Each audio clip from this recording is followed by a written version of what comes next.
बाबा खूप बोर होतंय, काहीतरी नवीन फ्रेश ऑर्डर करा ना. माझ्याकडे एक सरप्राईज आहे. स्वाद गोकुळचा आस्वाद परंपरेचा गोडवा नात्याचा गारवा आनंदाचा गोकुळ आईस्क्रीम सोबती प्रत्येक क्षणाचा गोकुळ आईस्क्रीम.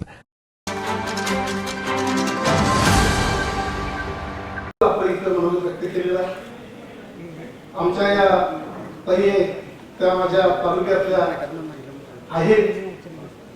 राजवर्धन मोहिते बापू आणि त्यांचं मोहिते घराणं हे अतिशय सक्षम आणि कार्यक्षमपणे आपल्या घुणकीमध्ये आहे.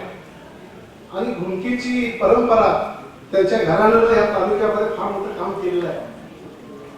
आपल्या नांदेकर ताईंचे वडील हे अतिशय मोठे नेते आमचे जिल्हा सदस्य होते आणि आता पंचायत समिती सदस्य होत्या. त्यांचे बंधू बापू हे तालुक्याचे नेते आहेत. वारणा समाजचे सर्व संस्थेचे म्हणजे साखरकार असेल, वारणा दुसरं असेल, या सगळ्या सर्व संस्थेमध्ये ते आहेत. आणि अशा घराची परंपरा असं आमच्या ताई त्यांना मी अभिनंदन साहेबांना धन्यवाद देतो. त्यांनी त्यांना सभापती केलं, निवडून आणलं आणि इतकं सुंदर आमचा बहुमान केलेला त्याबद्दल मी तुमचं साहेब अतिशय अभिनंदन करतो, आभार मानतो.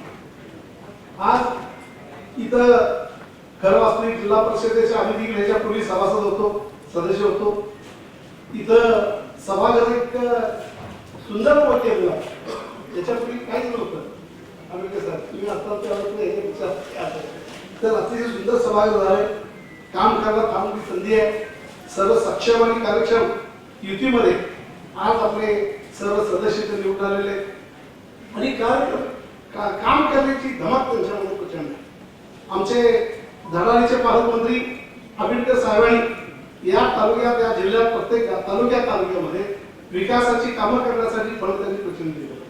आणि आज त्यांच्या नेतृत्वाखाली जिल्ह्यामध्ये मग आपले मुस्लिम साहेब आहेत, आंबेडकर साहेब आहेत, आमचे कोरे सावकर साहेब आहेत आणि सर्व मान्यवर मंडळी यासाठी आपल्या लोकांना जिल्हा परिषदेला शक्ती देण्यासाठी, सक्षम करण्यासाठी राज्य शासनाच्या ज्या योजना आहेत त्या प्रभावीपणे या भागात या जिल्हा परिषदेमार्फत राबवाव्यात ही भूमिका घेऊन आपण काम करतोय. आणि म्हणून माननीय पालकमंत्री आपल्या सर्वांच्या माध्यमातून या विकासाची गंगा त्यांनी या जिल्ह्यामध्ये आणलेली आहे. अनेक आता आम्ही इतकी कामं केली, कामं शोधायची पाहिजे आम्हाला.